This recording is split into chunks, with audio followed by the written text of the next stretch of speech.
Governor Bob Ferguson has talked about how dire the state's upcoming budget crisis is. So why is he bragging about the state's economic output? It's strange. This segment is brought to you in partnership with our friends at Future 42. Turn your frustration into action at future42.org. Make sure you sign up for their newsletter to be alerted to opportunities to do just that.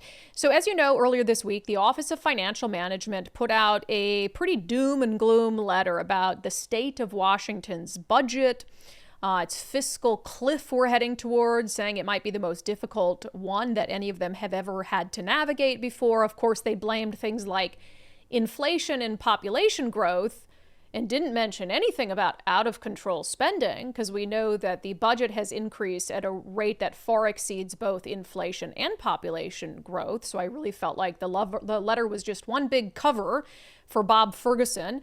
But Bob, at the same time, he put out something saying, hey, I've seen the letter. Yeah, we have a lot of tough decisions to make. He said they're not going to be increasing or expanding any programs. And he said this to Como News' Chris Daniels. Hey, this could be pretty dire. This could be pretty dire. So I think, and he's gonna, he knows how bad it is and all of this, but on X, he's just gaslighting people.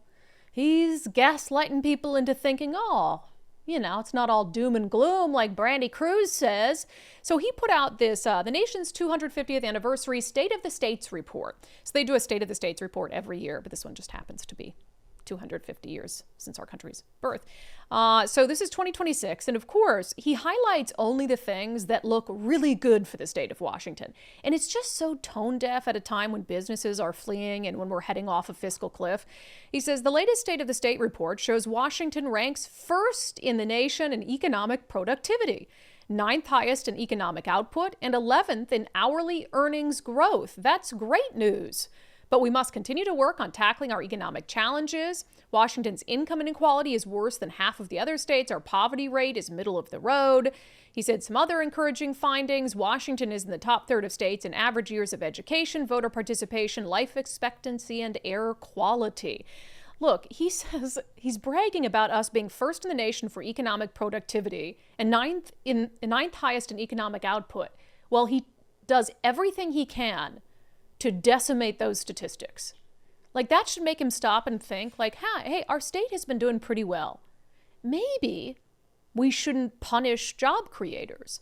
Maybe we shouldn't punish innovators if we'd like our rankings to stay very high. But also, he conveniently ignores some of the really bad news for Washington state. So I know there's a lot going on in this graphic if you're watching, but it basically has a summary of our state and their rankings, 1 through 50, 1 being the best, 50 being the worst, in all these different areas. And for a visual, if it's green, it's good. If it's yellow, you're in the middle. If it's red, you're bad. You know what sticks out to me? The areas that were red?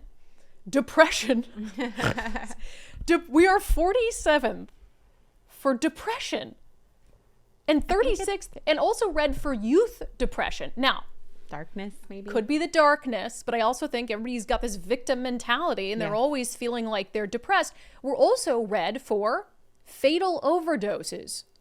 Gee, it's almost as if we've had a totally unmitigated homeless and drug crisis in our state for the better part of 15 years. The labor force participation rate, 36th. Is that the sign of a strong economy? No, it's not. Long-term unemployment rate, one of the worst. Oh, and this is such a telling statistic. Long-term unemployment rate. Remember, you're only unemployed if you want to be in the job market and can be in the job market, but aren't in the job market. So for instance, you're not like unemployed if you're a kid and don't have a job. Does that make sense? Or if you're on permanent disability or something.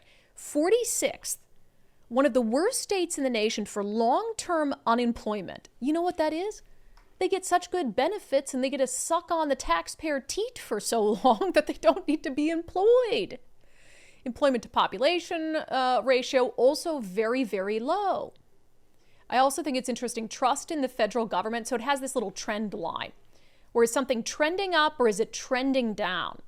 Trust in the federal government, trending way down. Of course it is. All they talk about is Donald Trump's horrible. Donald Trump's bad. I mean, you've even plummeted the youth depression. Youth depression is terrible. Well, yeah, because we are telling kids Everything's terrible. Yeah, you're a around victim. Here. Oh my gosh. And we're putting them in locker rooms with males. Yeah, Like maybe girls that's in why they're locker rooms with depressed. males. It's horrible. Our suicide rate also trending in the wrong direction.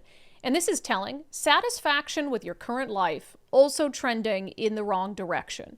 So he can brag about a couple one-off statistics, but look, I've never argued that, I've never said Washington State hasn't been a good place for business. There are a reason so many innovators and job creators and tech companies came here, because our state historically has been a very good place for those statistics aren't accidental. We didn't have an income tax. We didn't have a capital gains tax. And now you're doing all these things that are reversing the very reasons why people came here and came to build businesses here. Capital gains tax, very high estate tax. Now we have an income tax. Right now it's on millionaires. Tomorrow it'll be on everyone. And so it's almost like you can celebrate the few areas that we're doing very well, but the actions that you're taking right now, Bob Ferguson, are going to plummet those figures very, very quickly. And you think that he would be aware of that.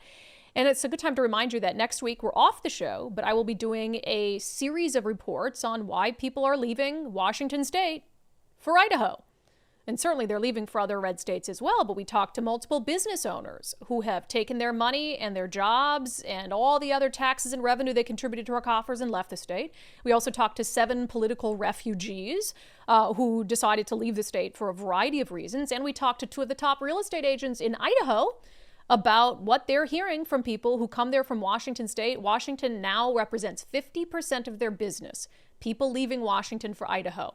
They said that's a good indicator. They're like, we know when a state has done something dumb, because all of a sudden we get this influx of people into our state from there. They said Washington is at the top of the list right now. So unbelievable. I mean, I don't know, Bob.